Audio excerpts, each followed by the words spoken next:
I see some faces that we haven't seen in a while. Hello, Julia, Dan, Liz is also here. I haven't seen any of you in a while. Yeah, sorry. I was gone for all of February. All Uh, good. but we're back. No need for apologies. Just saying. Good to see you. All right. Let's get into it.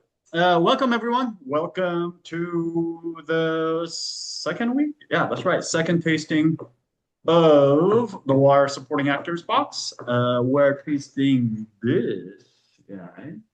Not exactly the most eye-catching label, but 2022 Francois Cazin Vendanges Manelles Blanc, Cour-Cheverny Blanc is what we're tasting today. Or Cour-Cheverny's only Blanc.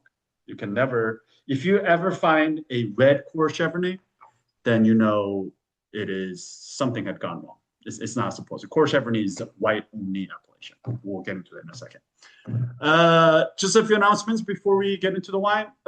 This is the last call for the Case Club. So if any of you wants to participate in the Case Club, get your orders in now. That's all the Chilean wines that we tasted, Southern Chilean wines that we tasted last month. There are some really cool other ones that I put on there, so check it out. And then the first 4 bottles from the Bosch box are all on there as well. So if you want some, get them in now because I'm closing that at noon tomorrow. Second announcement, Wine Prom is on Saturday, March 28th, which is just a little over 2 weeks away at this point. All the details, as well as a ticket link to purchase, will all go out either tomorrow or the day after. But by the end of this week, you will get full details along with actual link to purchase tickets. I still do have spots, so if you are coming, let me know. And if you want to invite anyone else, do invite. Spread the love, and then let them all hear. I did, just as a preview of what's to come. This may be your worst nightmare, Julia, Allison, and all you vegetarians and vegans out there. But this year, we're going to do a whole hog barbecue. Uh, you take the boy down to South Carolina and bring South Carolina back with me. So we're going to do a whole hog barbecue with, there's going to be some carving stations with brisket and turkey and some other things as well. But don't worry, there will be vegetarian and vegan options, both in terms of sides, as well as a smoked jackfruit for you vegetarian and vegan folks out there.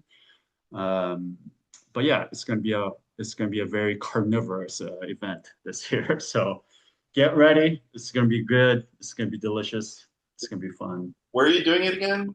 Is it the same spot? Same spot, Development C. Okay. So last year we are doing it there.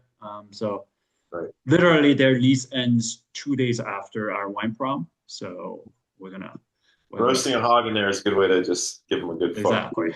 I mean, we're not going to roast a hog inside that bedroom, Good. but yes, there will be a lot of smoked meats inside that building for sure. Yeah, I don't. Uh, Ian's deposit is going to be fully returned if we smoke a hog in there. yeah.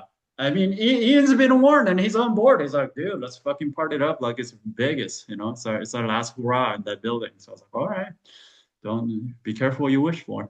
But anyways, for those of you with the dietary restrictions, please do respond back to the email and let me know. Just so that, again, I have the vegan vegetarians covered, but it helps to know how many vegans, how many vegetarians, how many non-pork eaters, all of that really help, particularly because of Did you send the email already? no, that's going to go Oh, okay. out tomorrow or Okay, by the end okay. of this week, by Friday. So yeah, just let me know. But yeah, that's what I got. Any questions about any of that before we get into the one? How close is it to where the No Kings demonstration is going to be? The venue. It's not too far. I mean, is that going to interfere Yeah. with traffic? I mean, probably not that part of the city, I would say. The No Kings protest is down by the mall, I would imagine, right? Yeah, I mean, they'll have a bunch of streets closed off closer to the mall, but not where Dev Seat Yeah, is. Everybody just yeah, takes the metro and stuff down to the protest. So yeah. It should be okay. Are you coming, Phil? Have you decided? We're still up in the air. Still looking for the Well, good air flights. But it's possible. 50-50 now. all right. Yeah, you're like me. I mean, I can't say anything. I'm like the guy who like the day before I'm like I'm coming. So, all right. Cool. Let's get into the wine.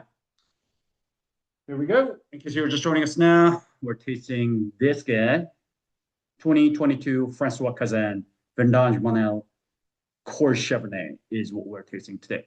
Just out of curiosity, how many of you had Cour-Cheverny before? Or Romarantin? It's just also fun to say that word Romarantin.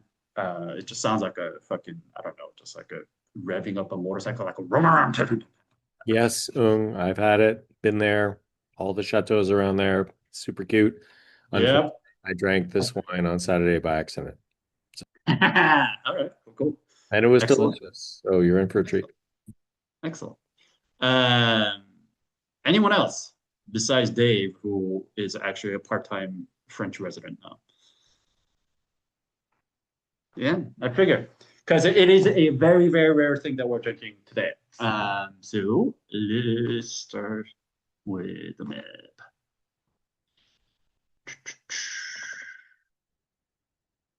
Here we go. Should look pretty familiar. Map of France. You've seen this many, many times by now. So where we are is Loire, right? As you can see, it's a pretty vast, big kind of area. Technically, Auvergne, which is like a light green area over here, is part of Loire, but I don't really consider it as part of Loire. It's kind of its own thing, but technically, I suppose it is Loire. Loire Valley does run all the way down here. But yeah, so you see this large swath running through all of France. So, it's basically wine world's kind of like choose your own adventure kind of a river, stretching 174 miles. This is the entire length, all the way from Atlantic Ocean to basically like the smack dab center of France. It passes through dramatically different climates, soils, which is all why the wines from here can feel like wildly different from where you are.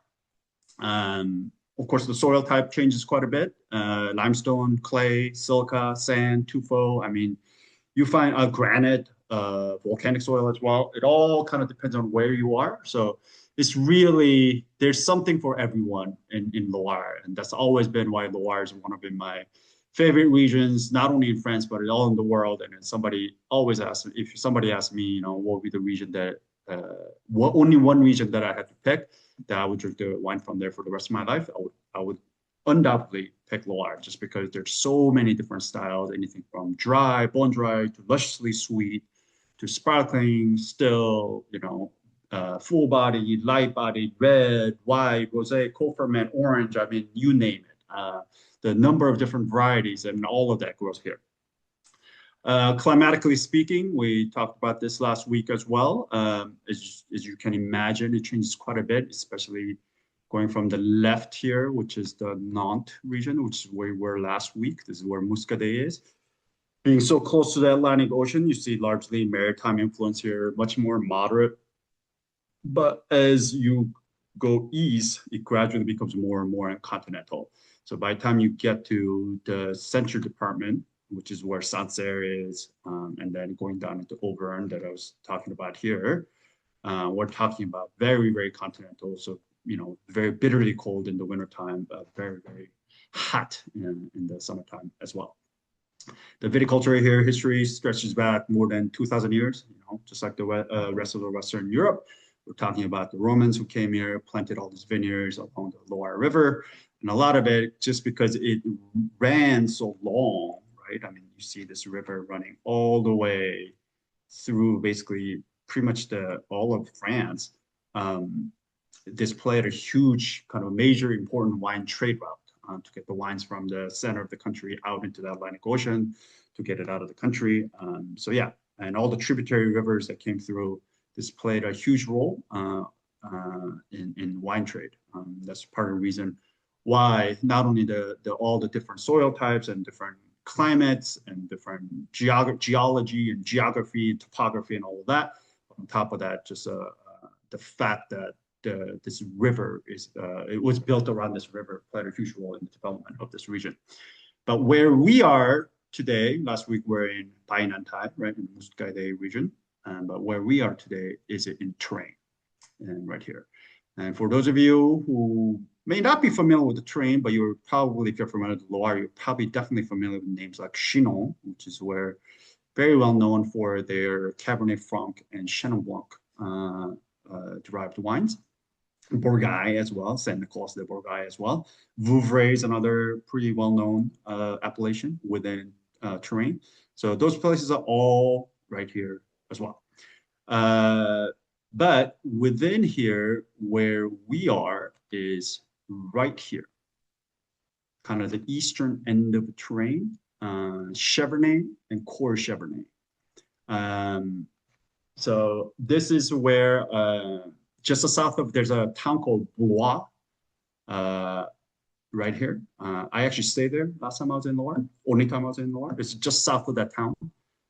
This is a famous chateau country. For those of you who've never been to Loire, I mean, Loire is basically known for the Disney fairy tale chateaus. I mean, there's beautiful, beautiful castles everywhere here, built with those tuffeau white castles, or these like white rock castles that are built back in the medieval times, and then they're kind of littered across this Loire. But particularly this area is really, there's some beautiful, beautiful castles, but particularly the Chateau Chambord is right here as well, which is where this wine is actually named after. Francois Cazin is the name of the winemaker, but the actual winery is Le Petit Chambord is the name of the winery that Francois Cazin family has owned for generations, named after the Chateau Chambord. Generally, gently rolling, heavily forested kind of plateau is this area between Loire and Cher River. This is the Cher River that runs down here. This is the Loire River, so area in between. Largely known for, apparently this, I didn't know this, but this is apparently considered one of the best hunting and fishing grounds in France. And then increasingly, but now a lot of kind of cool, I mean, entire Loire is a really hotbed for natural wine, but particularly this area, Cheverny, is really getting a lot of attention from young winemakers going there and doing some cool experimental out-of-box stuff as well. Soils here are predominantly clay and limestone. So it changes a little bit from basically Anjou, and then western side of Chinon West is over Tuffeau. They're known for that really chalky soil, limestone soil. But here it becomes more clay and limestone, still very infertile. That really stresses the vine and concentrates the flavor, which is really good for making good wines. Climate here is continental, as I mentioned before. More east you go, more continental it becomes. I mean, look at how far east you are, starting from the Atlantic coast. So you're pretty much in the more eastern end of Loire than you're on the western end. So it starts to get pretty continental, meaning the winters here are very, very cold and the summers are pretty damn warm. But the forest here, like I mentioned, because of all the really wooded areas, does provide some moderating influence on temperature extremes, but nonetheless is still very much of a marginal climate that governs the farming here. Cheverny became the official appellation in 1993, but wine has been made here for centuries, like I mentioned. Romans came here more than 2,000 years ago.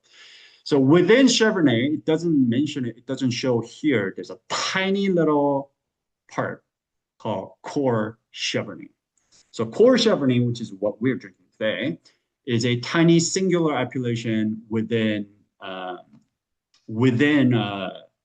Cheverny.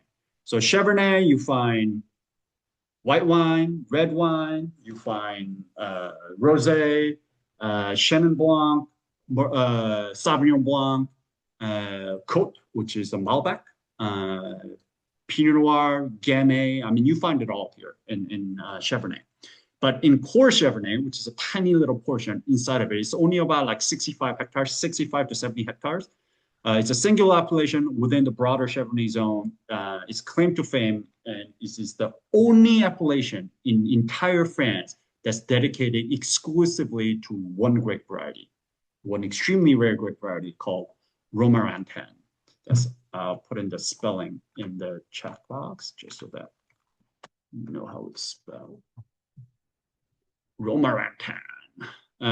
It's an ancient white variety, believed to have been placed here at the command of by the command of King Francois I in 1519, who had it brought from Romarantin, which is a nearby town, to be cultivated in the royal gardens at Chateau de Chambord, like I mentioned, because the king loved it so much. Romarantin is a natural kind of cross between Gouais, here, put it in the chat box as well, Gouais Blanc, oops, wrong spelling, Gouais Blanc. Sorry, I can't spell it right now. Blanc and Pinot Noir. So it's a sibling, so it makes it a sibling to Chardonnay, Aligoté, Gamay. So we're talking about a lot of kind of kinship to Burgundian varieties because the Pinot Blanc, Pinot that was thrown in there. It is a thin-skinned, late ripening, notoriously difficult to grow. I actually pulled a picture of Romarantin, so let me show you.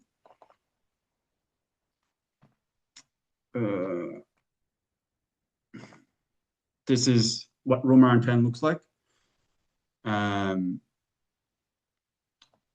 So yeah, it's a thin-skinned, late ripening, notoriously difficult to grow, prone to kind of sensitive to frost, prone to chlor, which is a French term for a disease, which is why it's nearly disappeared and is now found almost exclusively in this one tiny appellation.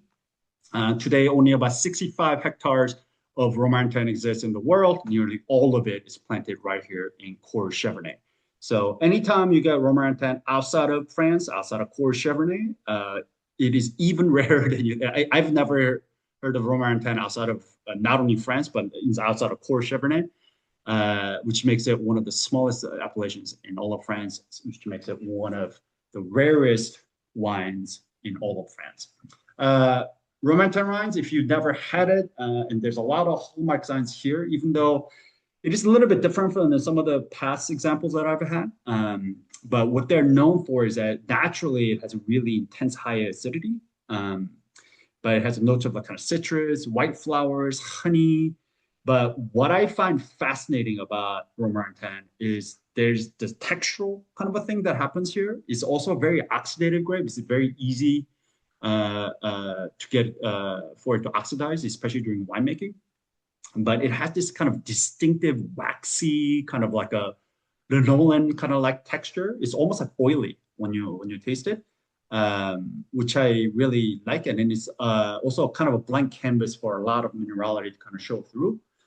So oftentimes whenever you get Cour-Cheverny, you get this kind of like acid, quince, and honey, and a lot of flowers, but like acid, but also it's big and full, voluptuous, and it's also always got like this kind of like a nutty, oxidative kind of quality to it. It's really, there's no other wine to kind of describe it. It's got its kind of own singular kind of expression, and I've always found it to be really interesting in terms of using it as a pairing wine in restaurant setting.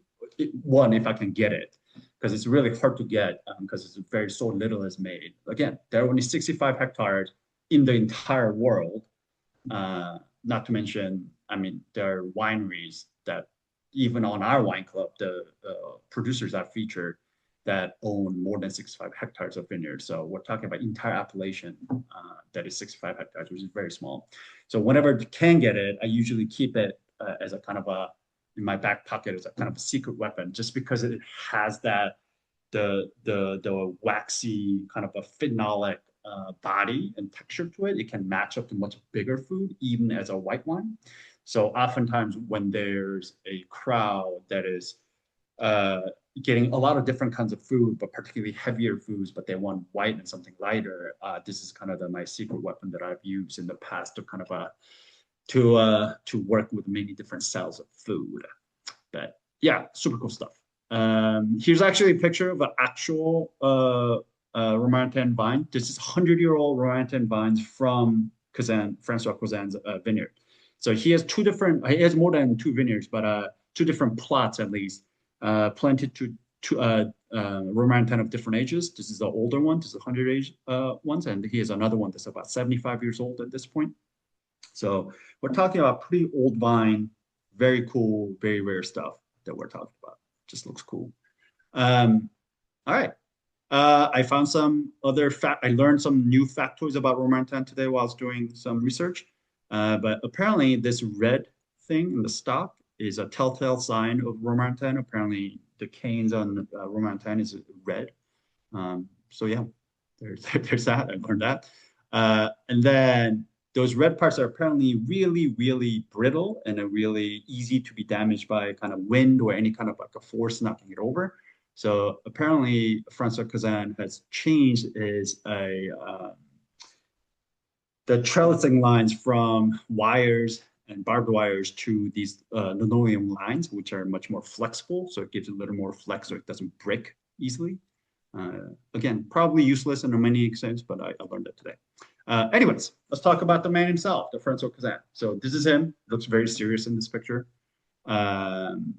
Again, he's a 4th-generation winemaker of family winery called Le Petit Chambord. The Cazin family has been farming here at Le Petit Chambord for 4 generations. He's widely regarded as kind of the reference point producer for Cour-Cheverny. He's kind of the custodian of the Romarantin grape in the modern era. In fact, he played a major role. He's one of the first kind of pioneers and played a major role in creating the Cour-Cheverny appellation. So without him, there would be no Cour-Cheverny. So we're talking about man who is essentially the ambassador and flag bearer for the variety Romarantin. He farms approximately 23 hectares across Cheverny, with about 7 hectares dedicated to Romarantin in Cour-Cheverny. And then all of his vines are farmed sustainably. Francois is known for his meticulous work in the vineyard, low yields, careful canopy management, the late harvesting to achieve full phenolic ripeness in this late ripening variety. So this hangs much later, which is also a danger in this area. Like I mentioned, it's a continental climate, gets quite cold. So having it hang longer is sometimes a risk here. It's another reason why Romarantin is a hard variety to grow and people don't like to work with it. But he has chosen to kind of save this variety and work with, choose to go the hard way, just so that he can work with these very rare kind of a variety that has grown here for centuries. In the cellar, his approach is very minimal intervention, fermentation in stainless steel with the indigenous yeast, extended lees aging, and that's where you build the texture, kind of complexity, without masking Romarantin's natural character. Whenever you talk about Romarantin, by the way, this is him with his kids, Honoring, I think is her name, Onorine, and then it's Henri, Henri. These are kids, helping him during harvest. Yeah, whenever you're talking about Cour-Cheverny, whenever you're talking about Romarantin, Francois Cazin's name always comes up. It's always, at least in the States, it's Francois Cazin and Philippe Tessier are the 2 names that you're always going to hear when you're hearing about Romarantin. But his wines are definitely benchmarks. Elegant, precise, age-worthy. That's another thing about Cour-Cheverny Romarantin is that they age beautifully. I had a fortune of, I was lucky enough to taste kind of a 10-year-old Romarantin like almost 10 years ago. And it was very memorable. I just never had any ones like that at the moment. All this honey, kind of all this tertiary comes in. You get this kind of really waxy honey, like beeswax, oily. Yeah, it was kind of it was crazy. I've never had anything like that until the moment. But he's really the one who helped put Cour-Cheverny on the map for serious wine lovers worldwide. So what is this wine? This is 100% Romarantin from estate vines in Cour-Cheverny appellation, grown on clay limestone soil. Comes from 2 different age vines, like I mentioned. One is 100 years old, which you saw a picture of, and the other one's about 70 years old. Right here, Vendanges Manuel or Manelles. That's right, written in gold kind of lettering right here. It's kind of hard to see. I've heard 2 things. So one, it refers to the hand harvested, kind of carefully selected fruit, which is what this is. But I've also heard that Manelles also means testicles in local slang. So somebody said this is like a ballsy harvest or harvest of balls. And then it was kind of a inside joke to refer to the fact that he's got the balls to work with Romarantin and wanted to farm and make those things. Just to kind of double entendre, just trying to play on words and try to not take himself too seriously. Anyways, I don't know if that is true, but at least that was what was told to me. But apparently that was that. So this one is a direct press, fermented in stainless steel with natural yeast, then aged on fine lees for several months without stirring. So it's not about batonnage. It's not about necessarily lees effect. This is more about building texture and kind of a creamy saline. There's a little bit of salt on this thing, and that comes from that lees aging.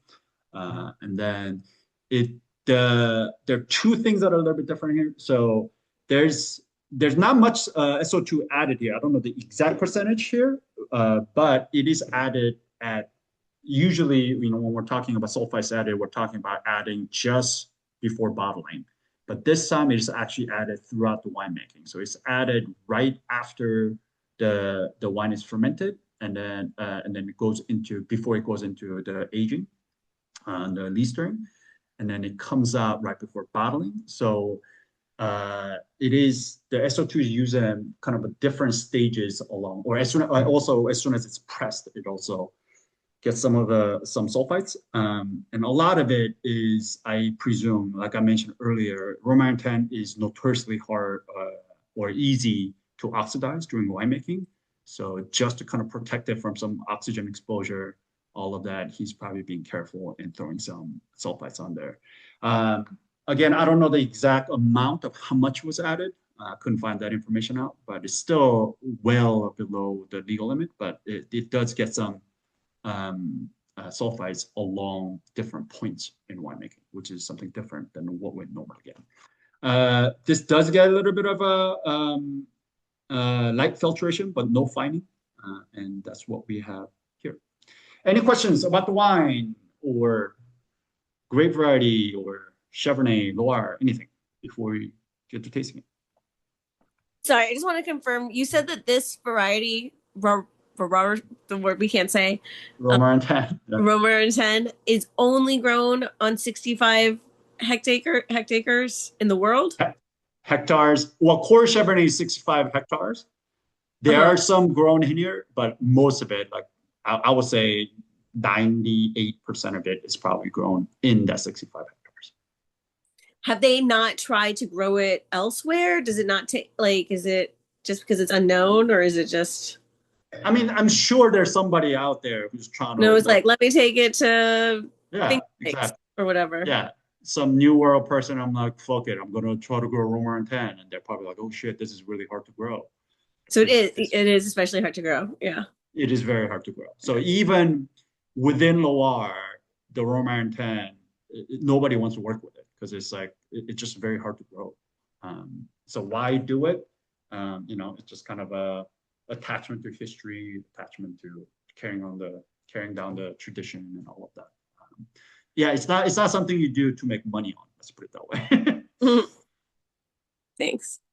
Yeah. So is this one of like the few bottles that gets exported? Exactly. Yeah. So I mean, I'm sure he keeps them in France. I don't think it's all exported, but yeah, they're. I mean, as far as other winemakers of this style. Yeah. So only Cour-Cheverny I've had is Cazin, Francois Cazin, and Philippe Tessier. Those are the only 2 producers I've ever had Cour-Cheverny from. I'm sure there are other producers that makes Cour-Cheverny, but I just never had them. I've never even seen them in the States. So yeah, it is these things get like allocated, it gets snatched up so quickly because it's like so little comes here, and then these kind of nerdy, hipster, too cool for school sommeliers and bottle shop people are like, "Ooh, Romarantin, we gotta get our hands on it." So yeah, guilty as charged.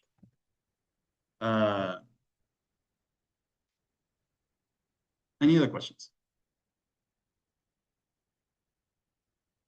Yeah, it's just like such a unique wine. It's nothing like it. All right, hearing none, let's taste the wine.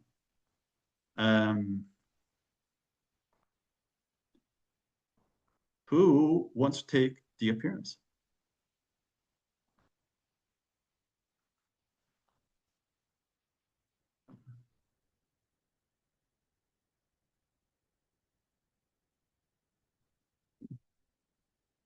Serial killer vibes, huh? I went last week. All right, come on, somebody take the appearance. All right, do I that. can go. Oh, you got another volunteer. Good. Go ahead. But I warn my house is crazy, so if you hear lots of background screaming, it's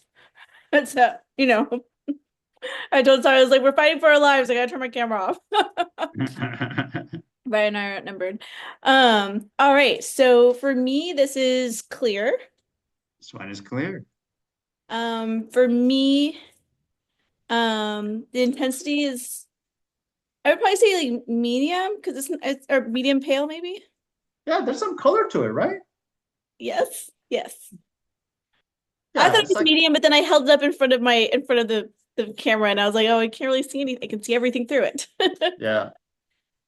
I get some, yeah, it's like medium minus, medium light. Yeah. Okay. Yeah. All right. What would you call it color? In terms of color,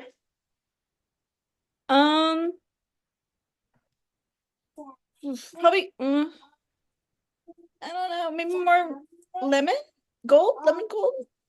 To me, my wine looks kind of gold. I see quite a bit of like a gold color on here. Okay. Go Yeah, gold. so I'll call this like a medium minus gold is what I'll call this. Like a somewhere between pale and medium, gold. Any other observations? No. Yep. Agree. Yes, Mama, all done. It's pretty clean. No bubbles. Good job. You get to pick the next person for the nose. All right. Also, Well, is it baby's birthday? Is that why I say happy? oh no, it was Ryan's birthday. Ah. So Ryan's birthday was on Friday. We went to a Spurs game with Vivian. She did great. She loved the mascot. She lost her shit when the coyote came out. If you all don't know, Spurs are amazing right now. I'm in San Antonio. We're all about Victor Wembanyama. If you don't know, definitely go look it up. He's this tall, very tall gentleman. Anyway, we all had a great time. So that's what we did for, not that you Love asked, but Love it. tangents. Happy birthday, Ryan. Thank you. Just turned 21. Yeah, of course. All right, and I'm just gonna go as always with the person down below me. Joe, would you be willing to do the nose? Yeah. And I don't know if you went last week because I wasn't here, so I'm sorry if I'm a repeat. I wasn't here last week either, so. Oh, well, there we go. Jump on in. All right, let's do it. I'd say it's clean. This one is clean. This one is sound. So I would call this like a medium to medium. I call it medium on the nose. Yeah, mine is like just off the rim. Yeah. Yeah. So I'll call this about medium as well. Medium intense aromas. Ooh. What do you got? This one's kind of, it's a little hard to place, to be honest. Yeah, there's a lot going on. Yeah, I could do some blossom. Yeah, I guess I'm like, we rarely call this, but I don't know why mine is. Like, I guess I'm like this acacia, kind of like a. Yeah, it's definitely acacia flower smell like, but yeah, there's definitely some floral. Interesting flowering. Smells like the arboretum. Yeah. In a month. No, there's definitely like a pretty floral, blossomy, white yeah, flower kind of a thing little going, hard for to sure. place as Yeah. a, you know. Any green fruit?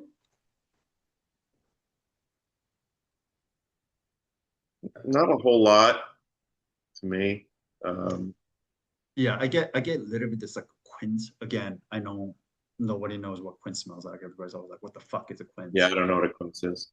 It's like imagine like a pear and a it's not an apple though, because like it's a very unique smell. But yeah, it's like a fabulous pear. Like if pear was more flamboyant, it'd be quince, I feel like.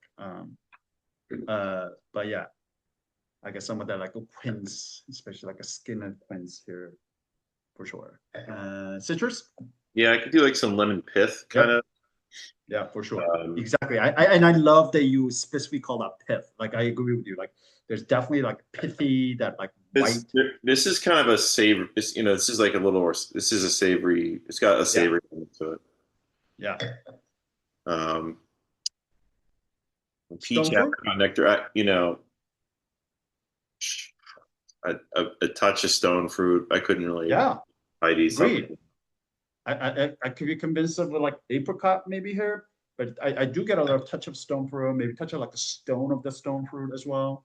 I keep looking at apricot more than anything else. Any tropical, red, black? Not really, no. Yeah, me neither. But yeah, floral, green, citrus, stone, get a little bit of everything here, but no tropical, red, black root. Makes sense. I mean, this is not a red wine. Tropical, I mean, like I mentioned, this is continental. This is a very cold region. So it doesn't, you're not going to develop much of that. Nature of the fruit.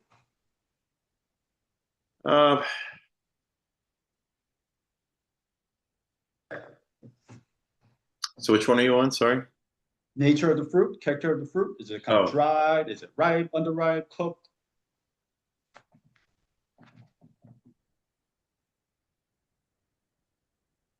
Again, it's a little. It gets a little cooked to me because that kind of has a bit of that like stone fruit kind of action going on. There's a little bit of marmalade. I agree. Yeah, but it's definitely like I call it imbalanced. It's not dried. You know, it's like like a little bit in between. I wouldn't call it like super like fresh or overly ripe either. You know, it's just kind of. I get different quality, different character for different fruit. So like I get really like fresh flowers and fresh quince. And the citrus, you and I talked about it, we get like the pith, kind of like the vegetable part of the citrus. But the stone fruit part, like to me, apricot is not a fresh apricot. It's like it's got that like kind of like a apricot jam, like some sort of like a cooked kind of a nature to it. So yeah, like there's a little bit of both. It's got the freshness, but it's also got that kind of cooked, kind of like a jam kind of a thing, which makes sense for late ripening variety. Even though it is a cold place, you know, you're letting it hang for a long time, so these fruits are kind of have a time to kind of sit there and develop these kind of flavors. So, all right, any herbaceous, herbal?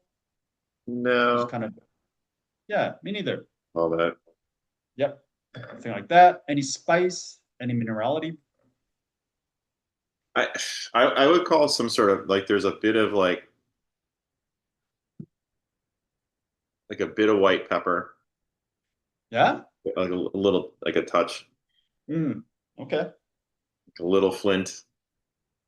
Yeah, I get a little bit like a flinty. Yeah, for sure. I get definitely some. Yeah, it's like flint, wet rocks. It's hard to put my finger on it, but there's definitely some rockiness here for sure. Any secondary, any tertiary? No.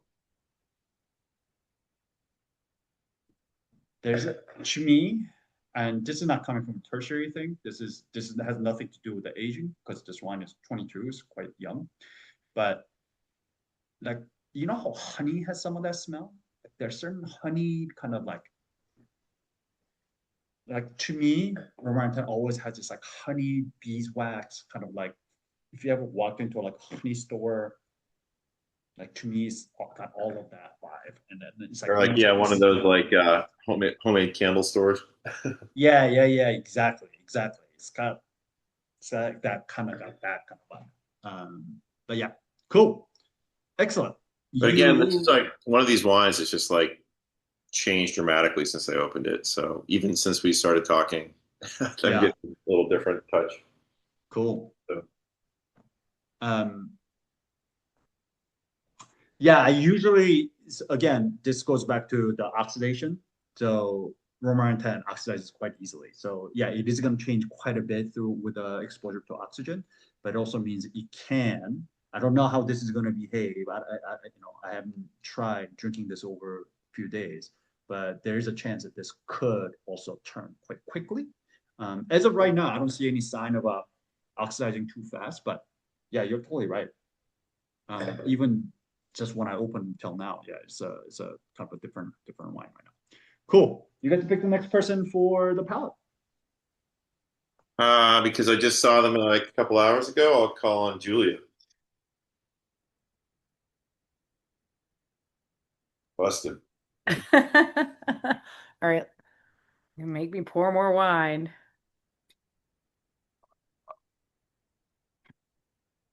Okay, see if we remember how to do this. It's been a long day. It's like getting back on a bike. I know. All right. This wine is dry. This one is dry. So I will say this. This is a thing about Romarantin. It is not unusual just because it's also late ripening and a late harvesting grape. It's not uncommon to find Romarantin with a touch of residual sugar. But even then, usually, just because of natural acidity on there, it comes off rather dry. I do think this is bone dry. Right. I don't think there's a residual sugar on this thing, but in case in the future you have to catch a Romarantin, you're like, wait, this seems a little sweet. Okay. Seems like there's a little bit of sugar. Know that it is not super uncommon. It's not uncommon, but the acid will always balance it out. Okay, dry and acidity.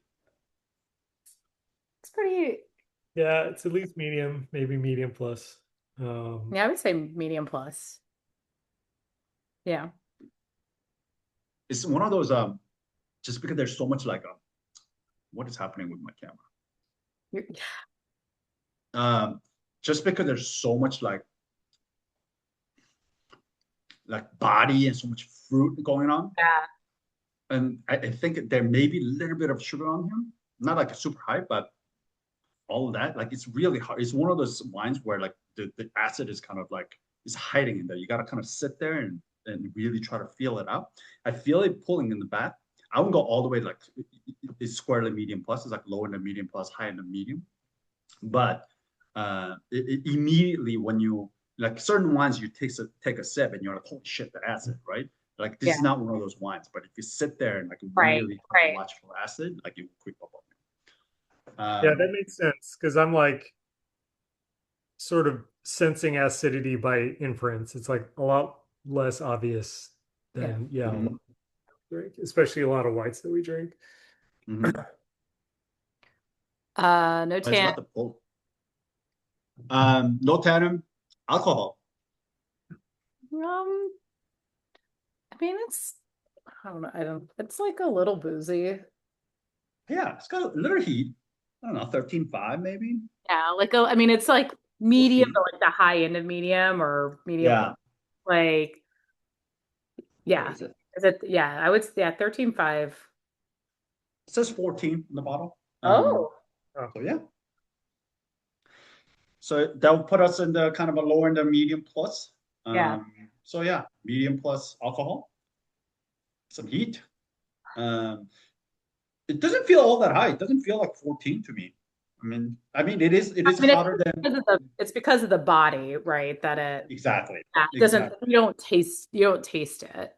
Exactly. The alcohol just seems very imbalanced and in there just because it's so like waxy and oily and voluptuous and body. Exactly. Speaking of body, what is the body? It's like I mean, it feels medium plus to me for a white. I guess like maybe it's high end of medium. Yeah, I'd put it at medium. Yeah. I'm gonna put this in the medium plus territory as well. I mean, this got some weight. I mean, it's Yeah. like move it around. Just don't pay attention to any acid, anything else. Just move it around and feel for the weight. Yeah, it's got the Yeah. I'm gonna call this a medium plus. It got some weight. Medium plus body. Mousse we don't have to talk about. Flavor intensity. I mean, it sticks around. I don't know. I mean, like, Well, that's the finish. oh yeah. Well, I mean, it's pretty intense. I would say like high and a medium.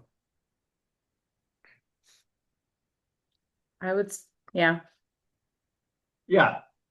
To me, it's like somewhere between medium plus on this thing. I'm not quite ready to go to medium plus on there. Maybe once it opens up, once it warms up a little bit. But right now, I call this like high end of medium.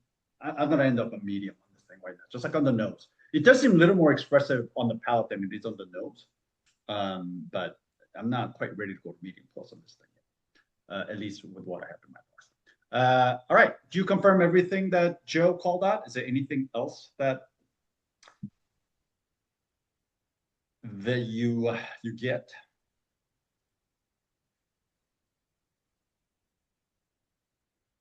Yeah, I think so. Like I've always been terrible at floral, so I'll take your word for.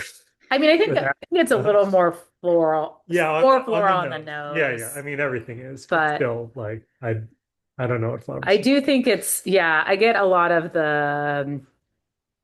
the stone fruit, a little bit of the tropical fruit, but then it does have this like savoriness at the end. Which I'm having a hard time like pinpointing. Is that an herbal note? Is that just kind of like a Yeah, you know what I was thinking just right now? I don't know why I just got this whiff of this in my mouth, but I don't know if you guys ever had just like the skin part of walnuts, not the actual nut part, but like the actual yeah. And it's some of that kind of like oily, waxy, kind of like nutty kind of a thing. Like I get a little bit of that. It reminds me of some of that. Yeah, I mean, because it has like a slight, maybe like a teeny bitterness too. 100%. There's definitely bitterness, and that's another thing I was going to mention. Because obviously these things we can't smell. I do get everything. I confirm everything that Joe called out. You know, that kind of like white flower, blossomy acacia thing. I still do get quince quite a bit on this thing. Citrus, pith is there, and then the pith goes back to kind of what you were saying, Julia, about the phenolic bitterness. Yeah, this wine gets a lot of phenolics. There's a lot of phenolics in this wine. It's not only like this is not an orange wine, but kind of like orange wine. There's a lot of phenolics on this thing. It's not only in the extract, just the body, but the weight of it, but also bitterness. There's definitely bitterness that lingers at the end, and that's all coming from the phenolics. And it doesn't seem out of balance to me. I mean, it seems very much in balance, especially with all that flour and fruits and everything else that's going on. I think it's just adding a savory layer, another kind of a layer of complexity. But yeah, there's definitely some bitterness here. Stone fruit, apricot, again, this is there. No tropical red fruit, black fruit, fresh, ripe, some jammy, no herbaceous, no herbal, no spices. The minerality thing is interesting to me here, which is I definitely get a little bit like a briny thing here, like a little salty. Yeah, right. Salty thing, which is probably that lees aging. But I also do get some of that kind of like what Joe was talking about, some of that, like, to me, like it's like more wet stone, but there's some sort of like a stony kind of like a rocky thing going on here. And all of that. And then there's a lot of things here that is not talked about here. But which is the kind of the mouthfeel. Like what I also like about Cour-Cheverny is actually the texture, the mouthfeel of the wine. It is waxy. Like I don't know if you guys are getting that on your wine. Yeah. I guess in my mind I was like thinking it's like round, but you're right that I feel like there's like an added something there. Yeah, like to me, there's like beeswax, little honey, little oil. Like texturally, this wine is crazy to me. It's just like how is it supposed? How does it have all these like pretty flowered fruit, quince, and blossoms and all this thing, but all at the same time it's like voluptuous and it's like big and oily and like textured and like layered. It's just I don't know. It's kind of crazy to me. Besides the nose, what Joe called I think what we're calling out on the palate is the salinity, waxiness, texture, the honey, and then the bitterness is basically what we're calling in addition to what was on the nose. How long is the finish? I mean, it sticks around. I will say, like, maybe it's even more though. I'd say the finish flavor wise is like medium, but I do feel like there's like a texture thing. Yeah, exactly. Like a bitter, salty note that like sticks with you. Exactly. I would give it a plus for that. If you guys have ever gone like olive oil tasting, you know how like it initially hits you with like the flavor of like citrus and like this fruity kind of a thing, and then it goes into all the savory stuff, and then the actual like oil lingers around in your mouth. Like to me, this is always like kind of doing that. It's like as if I went like olive oil tasting. I get all that fruit and then the pretty things up front, and then I'm left with exactly what Dan you were talking about, like all the kind of savory component, the salty, the bitter, the waxiness, and all of it. What would you call that? What would you call it if you had to call the length? I don't know. Like, do we count like weird aftermath? I think so. I would say medium plus. Yeah, I mean, it's just like the palate. I'm like right on that fence between medium plus. I don't know if I want to go. Yeah, I'll give you medium plus as well. But yeah, it's like right in between. All right, bring it home for us. How good is this wine? And would you age it?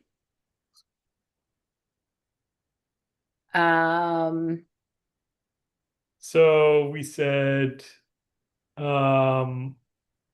is this wine balanced? Yes. Balanced wine. I think so. I mean, alcohol maybe seems a little high, but not out of place. It seems very much in check. Bitterness maybe, but it's not sticking out too much. Yeah, I think everything is balanced. Concentration, intensity.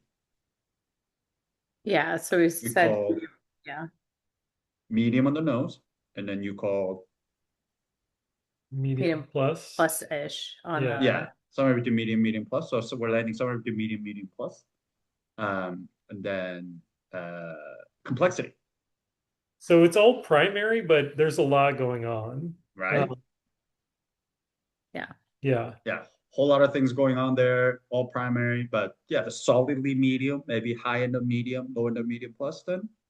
Right? We got the flower, we got the green fruit, we got the citrus fruit, we got the beeswax, we got the minerality, all those things. So I would still call that like kind of medium, somewhere between medium plus again. Right. And then the length, we call it again somewhere between medium and medium plus, right? So when you're taking average of all of that, we're landing somewhere between medium and medium plus.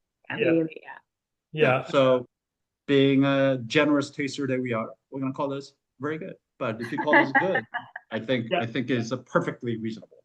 I mean, I think it's interesting and funky enough that like it merits a solid medium plus. Like, I mean, I would call this very good wine. But if somebody landed on good or medium, I think it's totally reasonable as well. Level of readiness for drinking and potential for aging. Would you age this? I mean, you could. So it's got the acid to do it, and it's not so reliant on like fruitiness. So I would be curious where it goes. Your like comment about how it oxidizes really quickly, I don't know if that is an asset or not in aging it. Like it could, again, this is where, because I'm risk averse, Like, could this just like you age it and then it just tastes like beeswax later? Like, Yeah, I do like Dan's earlier comment because I think this is important because it's not just that would it age, meaning is it not going to fall apart, but would it actually ultimately be more delicious, right? More enjoyable. And his comment about that it's not just the fruit and the freshness is not what's making this wine delicious, right? I think there's these layers of different things going on is what makes this wine intriguing and delicious. So maybe perhaps adding more to that and then may have even more layers going on is what's going to make this even more fascinating and more delicious, not necessarily um, um, just losing the freshness alone. And just knowing how well Romarantin ages, I think this wine I think this wine is a very, very interesting wine to see how it changes. Um, if you guys ever want to see how white wine can taste so savory, like if you ever want to, if you ever come across somebody who's like, I don't drink white wine, I only drink red wine. But if you're to open like an old aged Cour-Cheverny for those people, kind of like if you're to open old aged Rioja, white Rioja for people, red wine people, they may be like, oh shit, like I will drink white wine now because it is one of those things where it develops so many savory notes and becomes really, really interesting. So yes, structure wise, it's got the acid, so solid backbone. It's not going to fall apart. Yes, the intensity wise, medium to medium plus. It's not like most intensely flavored things. So even out of the Cour-Cheverny, I've had ones that are more intense than that. So maybe you won't age as long as that. But I would say for next, I don't know, 5 to 8 years, I think this would be perfectly fine. I think come back in 8 years, I think this wine will be a complete different wine. You'll probably see less of that kind of like the quince and the apricot, some of that pull back, and then you're going to see a lot more of that honey, a lot more of that wax, a lot more of that kind of like the savory thing come out, and it's going to become a really, really interesting wine. So I said, drink it now. I think this wine is going to good place. Again, depending on what you're eating with, but buy a few bottles and then lay it down, come back and check it again in like 6 to 8 years. I think it'd be really, really interesting. Check it again at 5 and then drink again at 6 as well. So. Would you expect for it to get a lot nuttier just because it oxidizes quickly? Yes, it will oxidize a little bit more. It will take on a little bit of color, so it will take on a little bit of amber color. And you will start to see a little more of that kind of like nutty, almondy, walnutty kind of thing start to come in, for sure. And that's part of what makes it really cool. Not to the level like Oloroso sherry, like the oxidized wine, but we were going to start to see a little bit of oxidative quality. Cool. Any questions? Any disagreements? Any thoughts? Did you guys like this one? Just out of curiosity. Yeah? Interesting. I did. I mean, like Joe said, I do feel like it did change pretty quickly, like over, I mean, not that I didn't like it when we first opened it, but it did. You could feel it evolving. Yeah. Yeah, when you guys were in the tasting, I actually got like a drop of truffle. I was like, oh shit, truffle. Truffle. But it actually now kind of turned back into just kind of mead. Yeah. But yeah. There's some mead quality to this thing. Yeah, totally. That's a good call. It's a lot. Yeah, a lot. It's very meaty, not with the T, but D. Phil, you are so on it. Tell me more. I also thought this was going to be a lot more polarizing. I thought this was going to split the room a lot more. I'm actually shocked that a lot more people liked it. Phil, you're muted. No, I thought it was too bitter at the end. The aftertaste. Okay. That's fair. I got a lot of bitterness at the beginning, and mine wasn't very cold at the beginning because I didn't put it in the fridge until like 7:30. And the first taste, I was like, I don't like it. But I don't know if it's time or like I took a little bit and then I put it in the back of the fridge and I had a little bit more. And now that it's cooler, I don't know if it's a time or the air or whatever, but now it's quite pleasant. Interesting. Okay. But I also Yeah, don't maybe. understand is like so like the way you talk about it is like so different. It's like so different, so unique. And I don't know that I'd like would drink this and be like, this is wild and crazy and so different from anything else I've ever had before. So maybe I Mm, might also be just missing something. But I liked yeah. it. Yeah, I mean, it's also a big departure from, I feel like, most white wines that we feature here on this wine club. Because particularly the white wines, I feel like I tend to go for a lot more like zippy. I mean, like really bright, acid driven is just general style, but particularly with the whites, I feel like I rarely ever pick out whites that are like big, voluptuous, and it's like kind of full and savory and layered. It's a lot more like angular and focused. So I was curious how this was gonna resonate and vibe with people, but yeah, to me, maybe it's the elusiveness of it. Maybe it's so hard to get a hold of these bottles.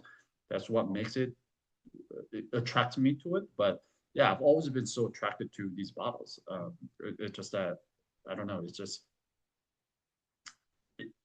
it is definitely something I think that makes much more sense with food than eating it alone. I don't know if any of you guys did my recommendation, which is chicken Alfredo. Anything like a creamy morel, mushrooms, anything like that. But like again, there are not many times where you can do creamy mushroom pasta kind of a thing in a restaurant setting and pair it well with a lot. Unless you're gonna do fucking Chardonnay or something like oak fucking white wine, which is boring. Who wants to do that? So like to me, having wines like this is beautiful because it's like perfect for that. And Like if you had, we did that sorry, pairing. We did that how did it pairing. work? Did It it was work? delicious. Awesome. Yeah. Perfect. Yeah. Perfect. Yeah, see, like you cook, you do pairing. What would you pair with the chicken Alfredo? Oak Chardonnay? Right, which is sometimes a little Boring. too overwhelming. This Yeah, was like the perfect pairing. We had Katie made chicken sausage with mushrooms and yeah, it was delicious. perfect. Perfect. Um, yeah, I'm actually surprised that yeah, more of you like this than I thought this was gonna split the room a little more, but cool. I Excellent. spaced out. What did he age this in? Say that one more time. What did he age this in? Was it in just stainless steel or? Oh, I believe there's an underground, it is also underground. It's kind of like a cement kind of a thing. Oh, it's like amphoras kind of style. Yeah, exactly. Yeah. Thanks. Yeah. Any other question?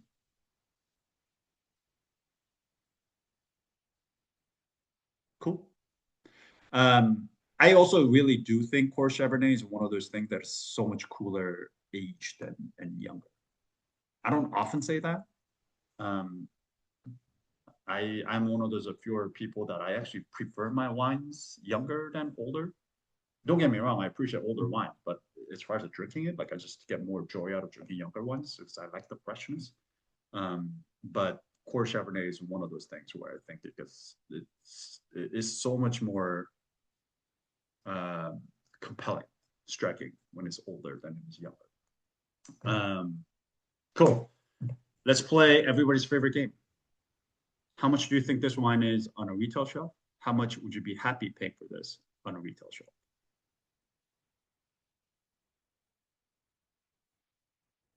Yeah, and it's Loire, not a very well-known grape, but it's also like I mentioned, elusive. Like it's very hard to find this wine.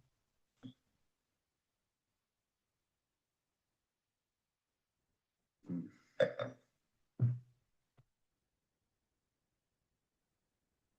35-30.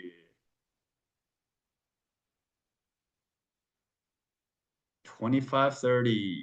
28-28. 27-27. 20. 28-30. You guys are okay, pretty close. Yeah, so this wine on a retail shelf will be $27. For something this rare and hard to get, for $27, I'd be stoked. and something so different from what you would normally find. Yeah, for $27, I'd be happy to get this any day of the week. Cool. Cool. This is a good one, like mixing up the white wine styles a bit. Yeah, exactly. That was the whole point. Cool. Any other questions? Any comments?